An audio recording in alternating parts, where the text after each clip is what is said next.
ආයිබෝවන් මට අද වෙන දවස්වල වගේ සුබ දවසක් කියලා ඔබට කියන්න බෑ මේ අයහපත් කාලගුණ තත්ත්වය නිසා මිනිසු දැන් වෙදි 475ක් මැරිලා තිබෙනවා 374කට වගේ ආසන්න පිරිසක් අතුරුදහන් වෙලා සිටිනවා මේ දැන් වෙද්දි. ඉතින් විශේෂම කාරණාව තමයි අපි ඉදිරියේදී මොකද්ද කරන්න කියලා. හරියටම තව පැය කිහිපයකට පසුවත් කාලගුණ තත්ත්වය අයහපත් කියලා නිවේදන නිකුත් කරලා තිබෙනවා. අනිවාර්යයෙන්ම සැලකිලිමත් වෙන මධ්‍යම පළාත ඌව විශේෂයෙන්ම බදුල්ල මාතලේ වගේ ප්‍රදේශවල අනිවාර්යයෙන්ම කාලගුණ තොරතුරු බලා ගන්න. විශේෂයෙන්ම ඔබ ජල කැලීම් ආශ්‍රිත ගංඉවුර් නැත්නම් නායෑමේ ආශ්‍රිත ප්‍රදේශවල ඉන්නවා නම් අනිවාර්යයෙන්ම සැලකිලිමත් වෙන්න. මේ අයහපත් කාලගුණ තත්ත්වය නිසා ගොඩක් මිනිස්සු අන්ත අසරණතාවයට පත් වෙලා තිබෙනවා. තමන් දුක්මහසින් හම්බ කරගත්තේ හැම දේම නැති වෙලා තිබෙනවා. ගහගෙන ගිහින් තිබෙනවා. නැත්තම් තමන්ගේ නිවාස බයික් යාන වාහන හැම දෙයක්ම කුඩු පට්ටම් වෙලා තිබෙනවා. සමහර වෙලාවට පස් වලින් යට වෙලා තව කෙනෙක්ට අම්මෙක් නැති වෙන්න පුළුවන්. තවත් කෙනෙක්ට තාත්තා එහෙම නැත්නම් පුංචි ළමයෙක්ට මුළු පවුලම නැති වෙලා තියෙන්න පුළුවන්. මේ වගේ ඉතාම දරුණු විපතක් සිදු වෙලා තිබෙන්නේ. ඒ වගේම සමහර පුද්ගලයන්ට මේ විපතෙන් කරදරයක් ඇති වෙලා නැහැ. අපි අනිවාර්යයෙන්ම අපේ මිනිස්සු වෙනුවෙන් මොනවා හරි දෙයක් කරන්න ඕන. අනිත් අය කරන දේවල් කරන්න බැරි වුණාට Tamanට තියෙන Tamanට කරන්න පුළුවන් දෙයක් අපි අපේ මිනිස්සු වෙනුවෙන් කරන්න ඕන මේ වෙලාවේ. සමහර අය ඉන්නවා සතියකින්වත් පිරිසුදු වතුර ටිකක් බීපු නැති. ඉතින් ඔයාට පුළුවන් එක කුඩා වතුර බෝතලයක් එයාලා වෙනුවෙන් දෙන්න. ඒක ලොකු පිනක්. ඔයාට එයාලාගේ ගෙදර. ඉතින් ඒක ඔයාට ඉතින් මේවා ගැන අපිට ලේසියෙන් කතා කරන්න පුළුවන් වුණාට විපතට පත් වුණ මිනිස්සු තමයි දන්නේ ඒකේ දුක. අපිට පුළුවන් මේක ලේසියෙන් කියන්න. නමුත් ඒ දුක දන්නේ මේ මිනිස්සු විතරයි. අපි ඒ දුක තප්පර කිහිපයකට හරි නැති කරන්න පුළුවන් නම් ඒක අපේ ලොකු පිනක්. මේ වෙද්දි මුදුකාංග ඉංජිනේරු සෙට් එකක් වෙබ්සයිට් එකක් හදලා තියෙනවා. ෆ්ලඩ් සපෝට් ශ්‍රී ලංකා කියලා ඔබ Google එකට ගිහිල්ලා සර්ච් කරන්න. ඒකට ගියාට පස්සේ ඔබට මේකෙදි කරන්න පුළුවන් දෙයක් තමයි ඔබට ඇත්තටම සහනාධාර හරි මොනවා හරි දෙයක් අවශ්‍යතාවයක් තිබෙනවා නම් ඔබට පුළුවන් වතුර නම් වතුර මෙඩිකල් නැත්තම් වෝටර් මෙඩිසින් ෆුඩ් මොනවා හරි භාණ්ඩවල අවශ්‍යතාවයක් තිබෙනවා නම් නැත්තම් මොනවා හරි ඉක්මනින් රැකවරණයක් නැත්තම් කවුරු හරි කෙනෙක් අතුරු දහන්න ස්කූල් වගේ දේවල් ඩැමේජ් වගේ නම් මෙන්න මෙතන සිලෙක්ට් කරගන්න පුළුවන්. එහෙම නැත්තම් ඔබට කාට හරි හෙල්ප් කරන්න. ඉතින් මෙතනදී ගොඩක් දෙනෙක් අහන දෙයක් තමයි අපිට සල්ලි තියෙනවා හැබැයි අපි දන්නේ නෑ කාටද කොයි මොන මිනිස්සුන්ටද අවශ්‍යතාවේ. මොකද අපේ ප්‍රදේශයේ හැමෝටම එහෙම කිසි ප්‍රශ්නයක් නෑ. පොඩි පොඩි දේවල් තමයි තිබෙන්නේ. හැබැයි සමහර ප්‍රදේශවල නිවුස් වලින් පෙන්නන ලොකු අවශ්‍යතාවයන් වතුරවත් බීලා නෑ. අපි කොහොමද එයාලා හොයාගන්නේ කියන කට්ටියට හොඳ උත්තරයක් මම දෙන්න සූදානම්. ඒකට ඔබට ගියාට පස්සේ බලා ගන්න පුළුවන් වෙන මේ අපේ ලංකාවේ තියෙන මැප් එක. මේකෙදි පෙන්වන රතු පාටින් ඒ කියන්නේ ගොඩක්ම අවශ්‍යතාවය තියෙන අය. ඒ වගේම සමහර අවදානම් අඩු අය තියෙනවා, මීඩියම් තියෙනවා. ඉතින් මෙතනදී බලා ගන්න පුළුවන් කට්ටිය එක එක දේවල් කියලා තියෙනවා. දැන් මෙතන අපි බලමු ගිහිල්ලා බලමු මෙතන කෙනෙක්ගේ ලොකු අවදානම් තත්ත්වයක් තියෙනවා කියලා පෙන්නනවා. පියදර්ශනී කියලා කෙනෙක් තමයි දාලා තියෙන්නේ මිනිස්සු 200ක් විතර ඉන්නවා කියලා. මේක බදුල්ලෙන් තමයි දාලා තියෙන්නේ. අපිට මෙතනදී එයාලව සම්බන්ධ කරගන්න පුළුවන්. මෙතන දාලා තියෙනවා no foods කියලා. වතුර නෑලු, කෑම නෑලු.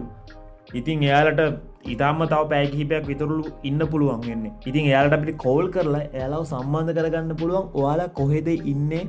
කොහොමද අපි එන්නේ? මොන පාරවල්? සමහර මිනිස්සු ඉන්නවා උදව් කරන්න කැමති.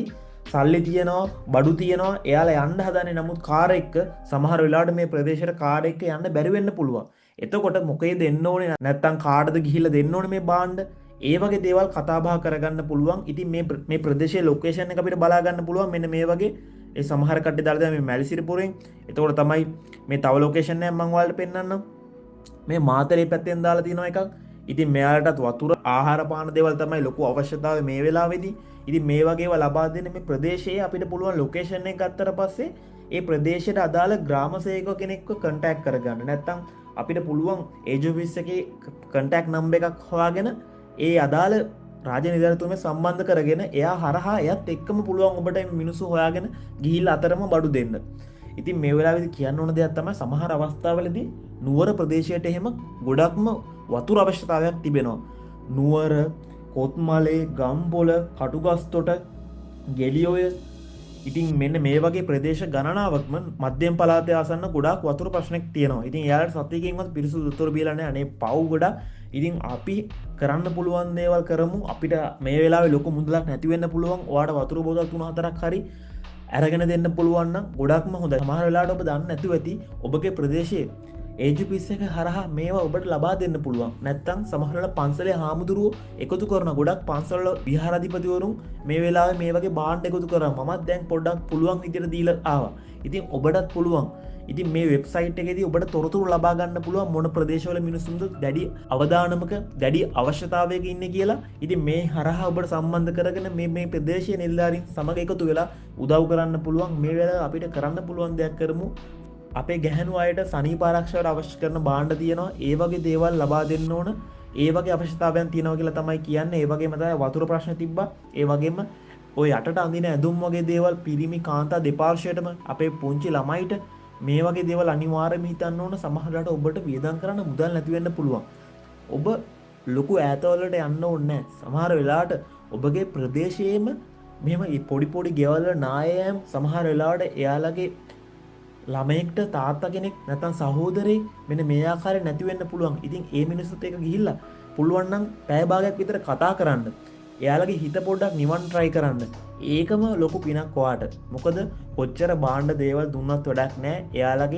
එයාලට හිතට හයියක් වෙන්න බෑ නම් මේ මිනිස්සු ගොඩක් වෙලාවට දැන් කොච්චර කන්න බොන්න හම්බුණත් අපි පාරට වැටලා ඉන්නේ. අපි දුක් මහත්යෙන් හම්බ කරගත්ත සේසත ඔක්කොම පාරේ ගහගෙන ගියා, කඩාගෙන ගියා. මෙහෙම තමයි මේ මිනිස්සු මේ වෙලාවේ හිතන්නේ. මෙන්ටලි ගොඩක් ඩවුන් වෙලා ඉන්නේ. ඒක ගැනත් අනිවාර්යයෙන්ම හිතන්න ඕන. අපේ පුංචි ළමයි ගොඩක්ම සමහර වෙලාවට එයාගේ අම්මා තාත්තා නැති වෙන්න පුළුවන්, අක්කා අයියා නැති වෙන්න පුළුවන්, සමහරට කාත් කවුරු නැතුව එයා විතරක් පවුලේ තනි වෙන්න පුළුවන්. මේ අයහපත් කාලගුණ තත්ත්වය නිසා. ඉතින් ඒ වගේ අයට අනිවාර්යයෙන්ම අපි සහනයක් වෙන්න ඕන. එයාගේ කායික වගේම මානසික මට්ටමත් අනිවාර්යයෙන්ම අපි සැලකිලිමත් වෙන්න ඕන. ලොකු දේවල් කරන්න ඕනේ. අපිට කරන්න පුළුවන් දේවල් අපි කරමු. අපිට දැන් වෙද්දි වාර්තා වෙන ගොඩක් ප්‍රදේශවල මේ ගම් අතුර ගැලීම් ඔක්කොම වතුර පොඩ බැහැගෙන යනවා. ජල මට්ටම් අඩු වෙලා තිබෙනවා. ඉතින් මේකත් එක්ක ගොඩක් ප්‍රදේශවල සුද්ධ කිරීම ආරම්භ වෙලා තිබෙනවා. ඔබගේ ප්‍රදේශයවට සුද්ධ කරන්න ඔබම පටන් ගන්න. ඒව කරන වෙන දවස්වල ඒව කරන නිලධාරීන් ඔබේ ගෙදරට එනකම්ම ඉන්න එපා. සභාවෙන් එනකම් ඉන්න එපා. මොකද ඔවුන්ගේ ගෙවල් සමහරට යට වෙලා ඇති. ඔවුන්ට සමහරට කන්න බොන්න සමහරට ඔවුන්ගේ ළමයි නැත්තම් තාත්තා සැමියා නැති වෙලා ඉන්න පුළුවන්. ඉතින් ඒ රැකියාව ඔබ මේ දවස්වල කරන්න. ඔබේ ප්‍රදේශය ඔබ පිරිසුදු කරගන්න. විශේෂම කාරණාව තමයි සමහර ප්‍රදේශවල අපි දන්නවා ලංකාවේ කොහේ හිටියත් සමහර පවුල්වල ඉන්න එක් සමාජිකයෙක් ඒ ගෙදරට. ඉතින් මොන හරි දෙයක් වුණොත් සමහරට එයා අසනීප වුණොත් ඒ ගෙදර එක දෙයක්වත් කරගන්න කවුරුත් නැහැ. කවුරුත් කරලා දෙන්න කවුරුත් නැහැ. ඉතින් ඔබ දන්නවා එහෙම ආච්චි අම්මලා සම්චිලා සීයලා මේ දවස්වල වතුර බැහැගෙන තියෙනවා. ගෙදර ජරාව එකයි මඩ ගහලා තිබෙනවා. ඉතින් ඔබට පුළුවන් නම් මුකුත් දෙන්න ඕනේ නැහැ. කිසිදු වියදමක් නැහැ. පැය භාගයක් පැයක් ගිහිල්ලා ඒ වගේ කෙනෙක්ගේ ගෙදරක් සුද්ධ කරලා දෙන්න, අතුගාලා දෙන්න.